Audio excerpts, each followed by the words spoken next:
Hello, everyone, and welcome to our round three review of the Southwest Conference for CBL season 2023. Beck McIntyre joining me again today, and it was a great round three in the Southwest, wasn't it, Beck? Yes, it looks that way. Welcome and thanks for having me again. Some surprising results, some upsets, some close games. Let's start off with the men. Saturday night, Mount Gambier hosted Portland and were able to hold on to the victory. Yes, that looks like there's lots of close games across the weekend in the men. So yeah, looks like it was a good game. Interesting that Hardingham's probably only had 12, so that's not been up to where he's been over the last few weekends. He's obviously scored over 30, I think, in most of his games. So yeah, that might have potentially impacted Portland just losing by that. Yeah, so probably was a pretty good game. It looks like Toby DeWitt was back, but there was no Tom Daly for the Mount Gambier team. And Terang were on their road trip to South Australia. Saturday night they played Millicent, but unfortunately went down by just over 20 points. Yeah, no, that we see Jack Haggett's back at his best with 31. He was obviously a noticeable absence for them last weekend in both of their games. So he's going to be a pivotal player for Millicent. So I think yeah, that potentially might have been a difference in that result.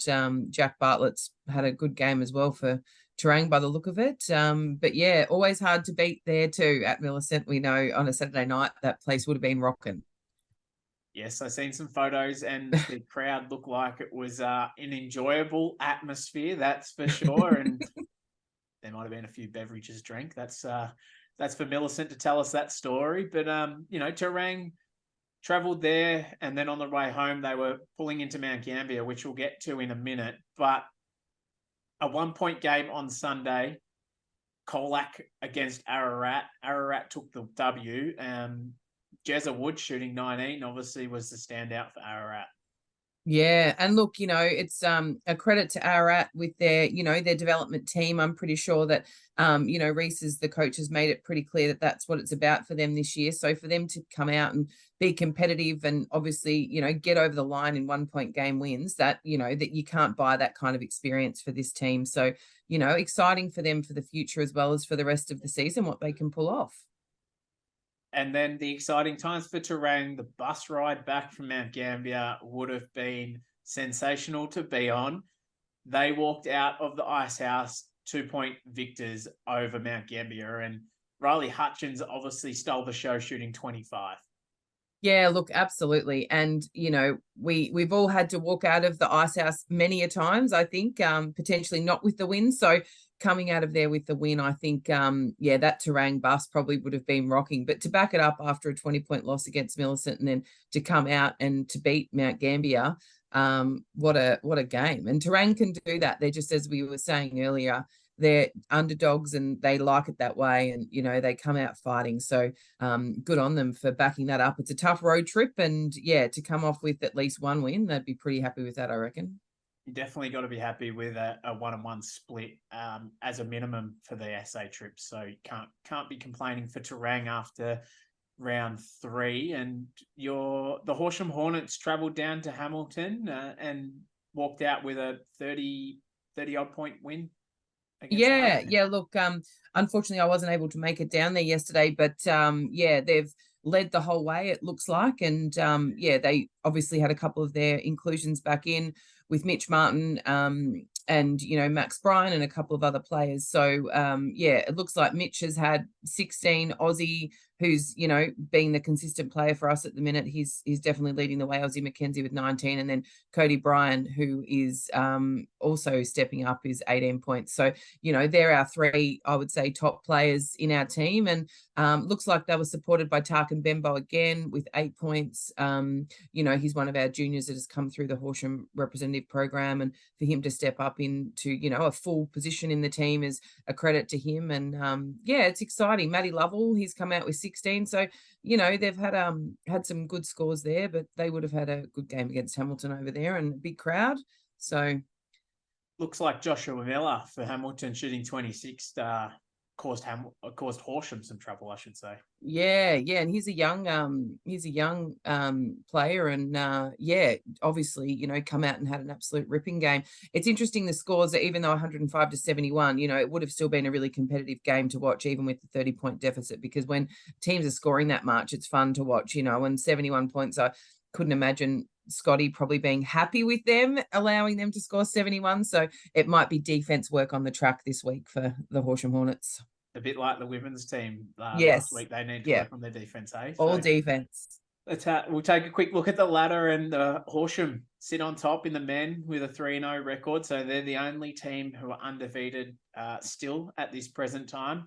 Portland sit below them with a 3-1 record, and Mount Gambier 3-1 record as well. So, two teams biting at the bit to get a crack at Horsham. We're then followed in fourth is Millicent with a 3-2 record.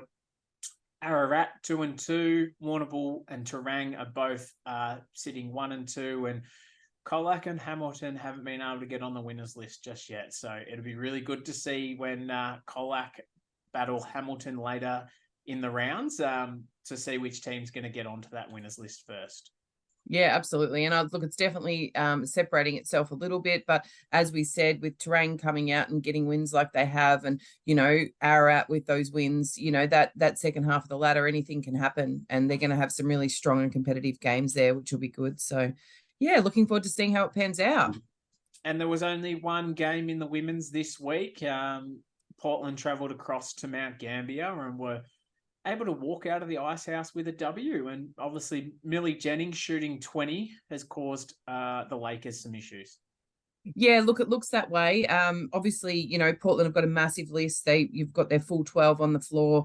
A lot of those girls are young and, coming up through their program as well. But, Mount Gambier have only got 7 on the score sheet. So that would possibly be pretty lean, I'd imagine, for them, especially with that 4 quarters coming into, anyone with injury or foul trouble and things like that. It looks like they got 2 girls fouled off. So, potentially whenever that happened in the game, that could have been, really quite disastrous for them, because obviously it only leaves, they've got 1, 2, 3, 4, 5. Yeah, that only leaves 5 left. So, if you don't have any subs, whatever time that happened in the game, that does make it quite limited for them.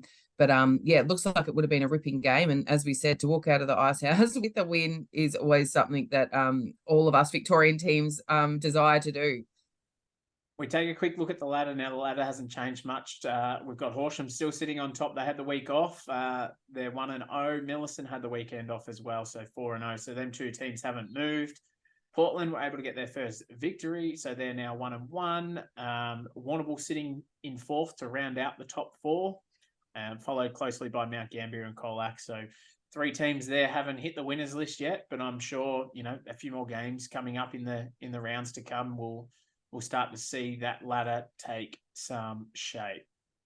Yeah, look, and we've still got lots of junior tournaments happening, like Warrnambool's tournaments on this weekend. I think Pretty Swan Hills is coming up, but might even be this weekend as well. So, that definitely impacts teams. They have weekends off. They choose to not play due to, their limited ability with their juniors. So I think, come mid-November, when everyone's kind of sitting on 4 or 5 games played, I think we'll get a better look at where that's going to sit. But I'm happy with Horsham being on top, so we can stop right now if you like.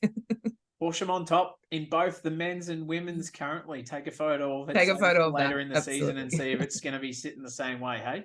Yep, absolutely. That wraps up our round 3 review of the Southwest Conference for CBL season 2023. Stay tuned later this week when we jump on a call and we look to preview what will be a bigger, better round 4 for the Southwest Conference. So for everyone out there, stay tuned.